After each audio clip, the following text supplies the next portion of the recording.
Hindi ko na ano. Ano nangyari sa'yo? Dati na itong napilay siya nung dalawang beses. Nung bata ako na kakatumbling. Pilay. So hindi ko naman siya magano. Kailan yung huli? Pero kung bata ka pa, hindi mo na may ganun talaga? Nung napilay, Hindi mo na talaga may ganun? hanggang ganyan lang siya. Mm. Yung sunod na basketball, ganun din ulit. Hindi mo na talaga magano? Naitukod ko to. Nahilot. Hindi hanggang ganun lang siya. Hindi na talaga umabot. Ganyan, Okay. pero hindi katulad nito. Eh hindi, kung nga napilayan eh. Oo nga, Ngayon, pina-x-ray mo. Walang extra sir. Eh paano natin malaman kung nabasag na yun? Kasi nung bata ka pa, kamo, napilay ka na. Hindi na umabot. Pangalawa, nag-basketball ka naman, tunukod ka na naman. Pero naging okay naman siya.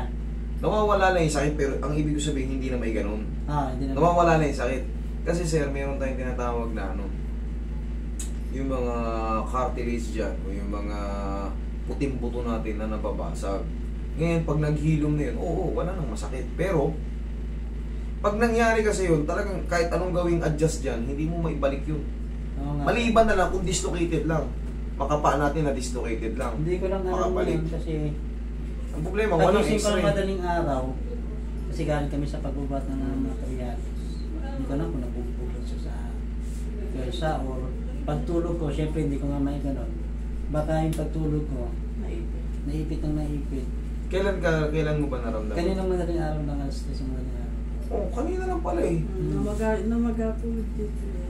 Ang mangyayari yan, sir, maghihintay ka ng mga 1 linggo. 5 days, 4 to 5 days. Ang paghilong ulit niya kung naipit lang yan. Ngayon, under observation ko. Buti nakabook kayo kagad. Hindi. Kasi lagi ko naman kayo pinapanood sir. Okay. Sabi ko bakit Na, kumbaga nakaantabay na yan, oh. Oo. Eh, Roy, pengin yun, oh. pumasok pa ako kanina. Eh biglang sabi ko, Sumakit na. Pero nung papunta naman ako dito, parang natakot yata, nawawala-wala. Hindi, baka nga naipit ka lang. Naipit ka sa pagtulog. Ha? Naubusan daw ng gas. Lakad mo sa dalawang kamote. Nagas ko naman sa amin nito. Sino ba bibili na? Ayan. Ngayon kasi, kunyari kagahapon ka lang na ano, ang retaliation ng pamamaga, kahit sa tapilok, ganun lang din yun. Tapilok ka ngayon, antayin mo mamayang gabi tapos yung bukas ng umaga. Ganun lang din yun sa mga pilay. Tulad yan, napilay ka kagabi, kahapon.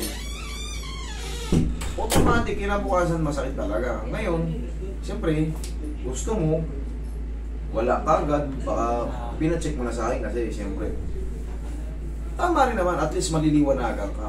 Para mawala rin yung alalahanin nyo. Pero ito baka massage lang to.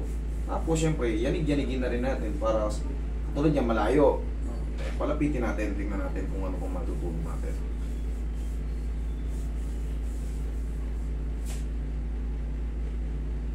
Pangatlong pilay mo na to.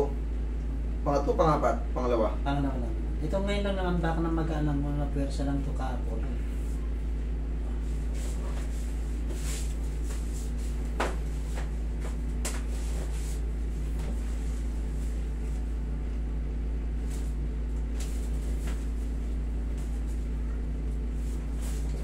Abangan mo ng ano, abangan mo ng 5 days, yung paghilom niya. Para, pero kung lumagpas na ng 1 linggo, at the same pa rin, hindi na yan yung naipit lang na ano, kasi pag napahinga lang din yan, kung naipit lang talaga sa higaan, babalik din yan, maghihilom din ang video. Pero ngayon talaga, mag-expect talaga kayo pa ng pain, kasi kung kahapon ka lang na parang na, Kanina madaling araw lang. kanina lang, oo, Pagising ko ng alas 3 sa madaling araw kasi papasok nga ako. sakit na doon naman. Bigla naman sabi ko, sumakit na. Sabi ko, hindi naman ka ako na ano. Baka na pwersa lang ito ng ano.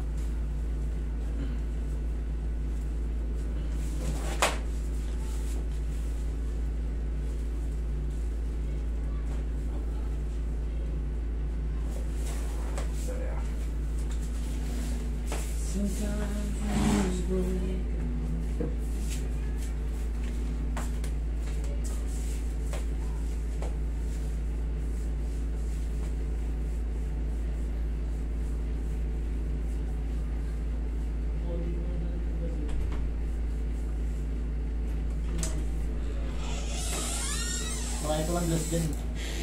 Nakabili ka. lang doon. Dali lang doon.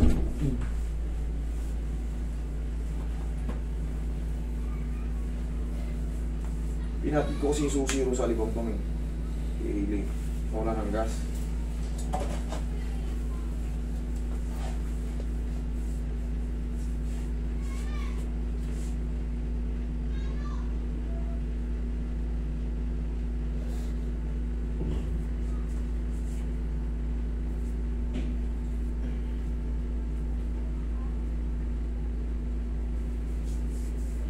Tingnan mo, masakit pa. Dito lang. Nawala na yung... Ano po? Nawala yung magka dito ko. Nawala yung maga.